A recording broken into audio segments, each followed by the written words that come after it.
2020 मायथाइयाव जोंनि UPPL आरो BJPनि सरकार जानायनि उननिफ्राय बिटिआर ओनसोलाव बा बड'लेण्ड ओनसोलाव गोजोना गिदिंनानै फैफिनदों।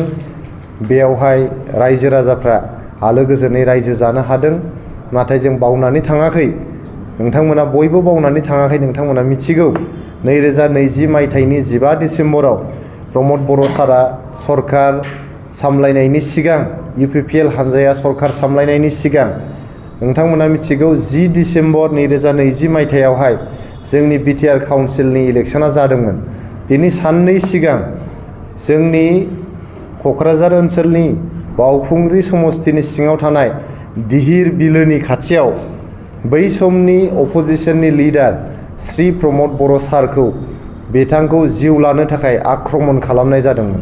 बिथाङा पुलिसनि कनभयआव केम्पेइन फोजोबखांनानै न' फारसे फैबाय थानाय समाव दिहिर बिलो खाथियावहाय बिथांखौ आक्रमन खालामनाय जादोंमोन। पुलिस मिलिटारि थासेयावबो बिथांखौ आक्रमन खालामनानै बिथांखौ जिउ फोजोबनो नागिरदोंमोन। जोबोद दुखुनांथाव आरो जोबोद गिख्रंथाव मोनसे एटाक बिथांनि सायाव, हामला बिथांनि सायाव खालामनाय जादोंमोन। बै समाव थासारिया जोबोद गाज्रिमोन। ओरैबायदि गाज्रिमोन जे अपोजिशननि लिडार, जाय मेन लिडार प्रमद बर' सार, बिथांनि सायावबो जिउ लानो थाखाय हामला खालामनो हानाय बायदि जादोंमोन। नाथाय दिनै बिथांनि दैदेननायावनो जोंनि बड'लेण्ड ओनसोलाव ओरैबायदि मोजां मोनसे थासारि फैबाय जे दिनैनि अपोजिशननि लिडार श्रीजुत हाग्रामा महिलारि बिथाङा पालसार लानानै, मटर साइकेल लानानै बाजार खालामनो हानाय जाबाय, जाथि खुरमानाव आलासि जाहैनो हानाय जाबाय, लोगो दोगोनाव मटर साइकेल लानानै मोनाबो थांनो हानाय जाबाय। गतिके बियो मोनसे जोबोद गिदिर मोनसे परिबर्तन, असान्तिनिफ्राय सान्तिसिम मोनसे दावबायनाय, बियो जोबोद गिदिर मोनसे जोंनि बड'लेण्ड ओनसोलनि थाखाय एचिभमेन्ट जादों। गोबां मानसिफ्रा, स्पेसियेलि जोंनि हेंथा हान्जानि दैदेनगिरिफ्रा, मावथिफ्रा बुंनो नागिरो जे जोंनि बड'लेण्ड ओनसोलाव सान्ति फैयाखै, जोंनि बड'लेण्ड ओनसोलाव सोलायनाय फैयाखै, जोंनि बिटिआर ओनसोलाव दाबो असान्तियैनो दं होननानै बुंनो सानो।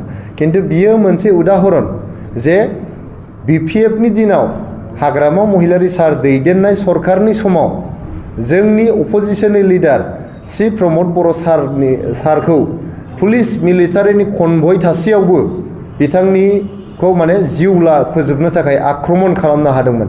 खिन्थु दिनैनि थारिखआव अपोजिशननि लिडार मटर साइकेल लानानै गिदिंबाय थायोब्लाबो जिउ लानो हामलाखौथ' बारहो, बिथांखौ रावबो सोङाबो, रावबो डिस्टार्ब खालामा, रावबो उसुबिदा खालामा, अपोजिशन लिडारखौनो जेबो खालामा, लोगोसे बिथांमोननि वार्कार, बिथांमोननि दैदेनगिरि रावबो जेबो उसुबिदा गैयाजासेनो बिथांमोननि हान्जानि खामानि मावनो हादों, बिथांमोना गाव गावनि पार्सनेल खामानि मावनो हादों।